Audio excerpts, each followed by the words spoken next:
And indeed, the glorious revolution of the 23rd of July established the First Republic 72 years ago and proceeded on its way to build a new Egypt in its time, and it became a source of inspiration. To shed light about the July Revolution 1952, we are very much delighted to be joined over the phone by General Samir Farag, our strategic expert. معالي اللواء سمير فرج. Major General Samir Farag, good morning. Good morning to you and all viewers. Major General, after 72 years of the 23rd of July revolution, how do you see the accomplishments of this revolution and its impact on Egypt? I think that today, while celebrating the 72nd anniversary of this great revolution that changed a lot in the history of Egypt and the whole Arab region and Africa, we need to say first that for us the most important thing that happened in Egypt was establishing the Free National Army after England used to control the Egyptian army and prevent us from arming this army.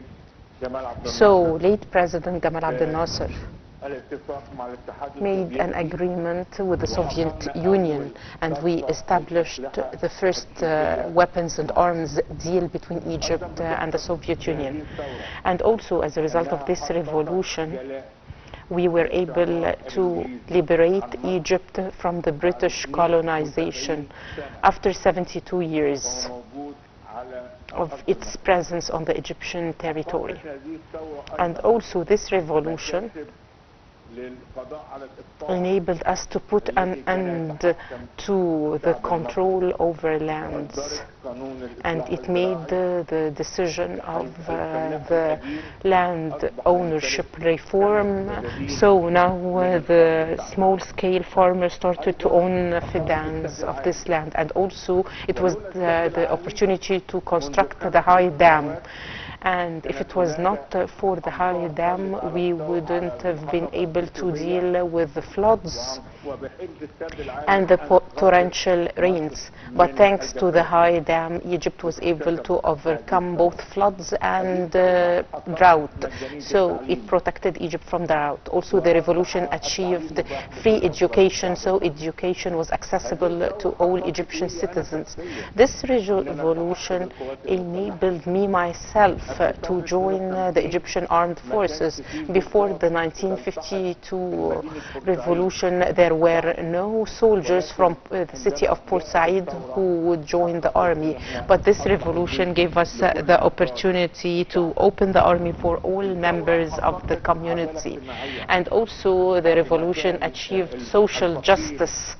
After the poor did not own anything and the rich owned everything, it was able to achieve social justice between all segments. And after the foreign capital was controlling every wealth in Egypt, we were able to nationalize a lot of Egyptian projects, and the wealth of Egypt came back to its people. And we were able also to nationalize Suez Canal, because it's our right. So the UK and France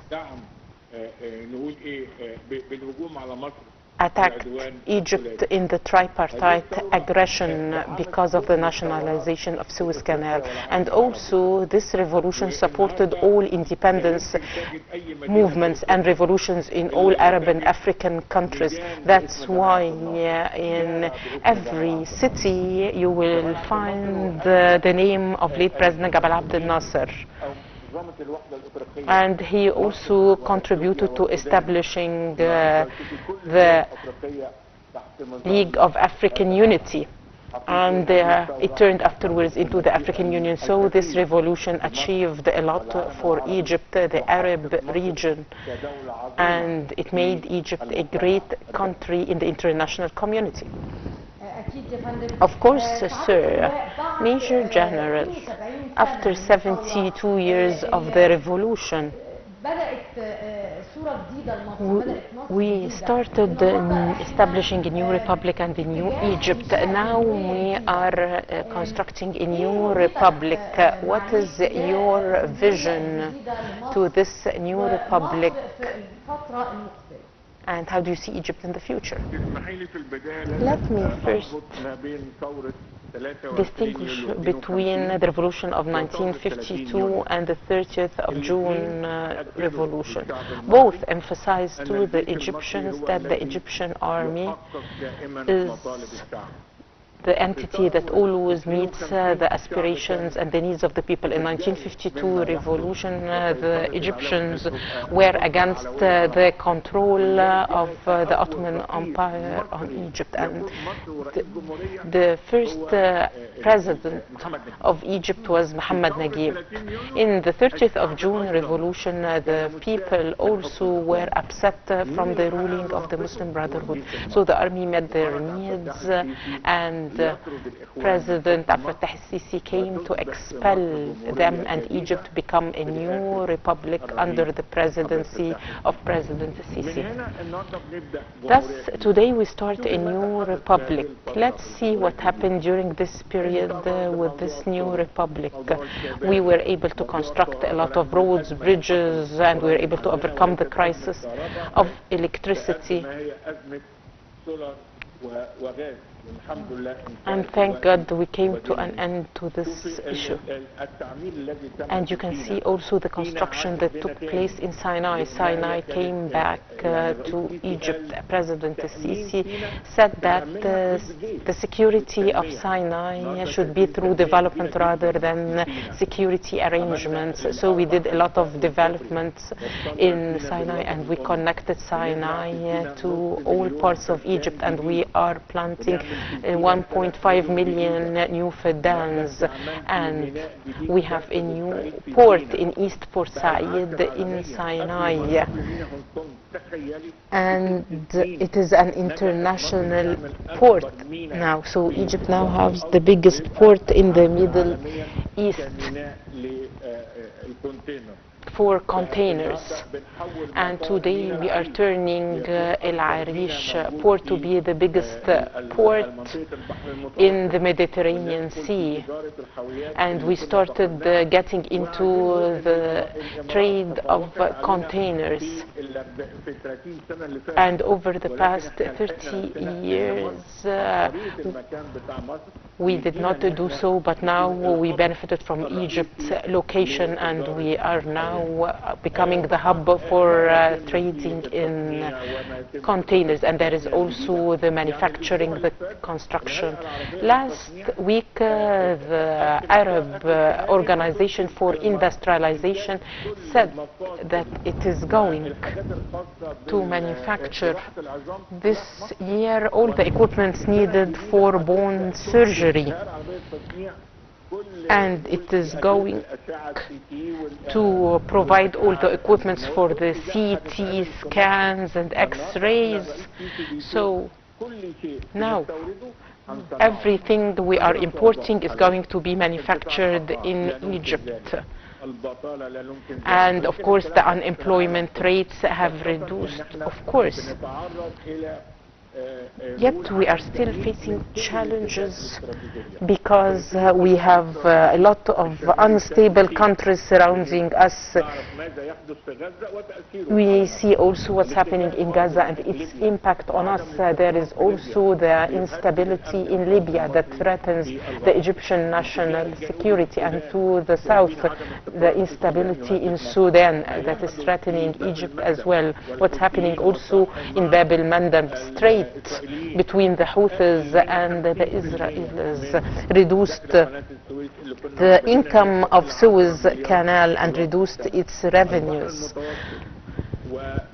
Also in the Mediterranean we need to do more to secure it. So there are a lot of challenges that we are still facing, but God willing, in the near future Egypt would be able to overcome all these challenges and achieve more development progress.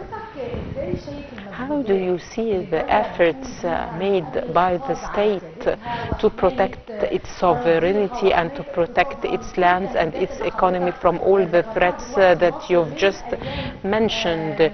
Egypt, since 1952 revolution and up till this moment, has been facing a lot of threats due to its distinguished geographical location. How do you see the efforts made by the state to protect its territories and to face all these threats facing the economy? Thank you for this question. Egypt was never threatened from the four directions and the four sides, the east, the west, the north and the south, as it is right now. We had a lot of invasions before in history, but now we are facing four threats from the four sides at the same time. Yet President Sisi enjoys enough wisdom to help us overcome these challenges over the past 9 months, and no decisions were made to increase these threats on Egypt. And we are able to overcome the difficulties and the challenges that we have been facing and the attempts to involve Egypt in a war. And this would destroy the economy and the whole state. But now we have a strong economy, a strong army, and we are able to invest to overcome unemployment, and that's why we won't get into wars. And Egypt is great now, as it was able to overcome the past difficult 9 months without getting involved in any problem or any crisis that exists around it. We can see what's taking place in Gaza, the Red Sea, the West and the South. These are all problems that impact Egypt, but thank God that the Egyptian leadership is in full control of the situation and did not get into any troubles. And we wish that things would go on as such, and we would continue developing our country. We started now building 4 new cities in different governorates, and we have developed also the healthcare systems, and we are introducing the universal health coverage system. And we find that every people now have a card, and with this card they can go to any hospital to receive the medical care they need. So we have done a lot of achievements, and God willing, Egypt will progress further in the near future. But let us protect our security and our dignity so long as we have a strong army to protect the country. Of course, sir, what is your message to the new generation after 72nd years of the revolution of 1952? What's your message to the new generation that did not witness this revolution, but is only witnessing the developments taking place in the country? What is the role of the new generation in protecting the country and preserving it? The message is to tell him that we are facing now a ferocious war, the 4th and the 5th generation wars. And this started with the NATO. The NATO are talking about also these revolutions. In 1952, Egypt did not collapse. Why? Because it had a strong nation that supported the late President Gamal Abdel Nasser and its army. And thus we need also people to support the army and the leadership today. If the community collapses and the nation collapses, then the whole step would collapse. So we have now a lot of rumors as well as psychological wars launched on the coming generation. So the generation should be aware of that and should be supportive to the government and the president. So be aware of everything that's going on. These people want to harm Egypt and its people. So let's be cautious, and we will continue our path from 1952 till the 30th of June up till today for a brighter future. Finally, Major General, how was the two revolutions, 1952 and the 30th of June, reform and reshape the Egyptian citizen, his behavior, his mindset, and his vision to the community and his role in this community? You know that before 1952, we had a problem with shoes. The Egyptians could not find shoes to wear. Look where we are today. We went a very long way, and the 30th of June, the revolution did a lot. 1952 revolution, when it happened, we had only 3 universities, but now we have 100 universities today. We find that all students can find universities in their governorates to join. When I was young, when I had to go to the academy, I had to leave my governorate and go study away from my city. But now in all governorates and in all cities we have universities, so the students can join them. All these things were done. And we have now the best academies in the whole world. So you are also developing the culture through the Fine Arts Academy, which is the best in the Arab region. So the better education is provided now. The number of schools we have. And if we could talk about the density of students in the classrooms, this is not the mistake of the president, but it is the problem of overpopulation. Now we are developing Egypt. That's why the new development in the new modern would be for the interest of Egyptians first. Of course, Major General Samir Farag, the strategic expert, thank you very much for this call, and many happy returns. Thank you. Our dear viewers, that was our segment about the celebrations marking 72 years since the 1952 revolution. We'll go to a short break, and after that we'll be back to continue our segment in the breakfast show, so stay tuned.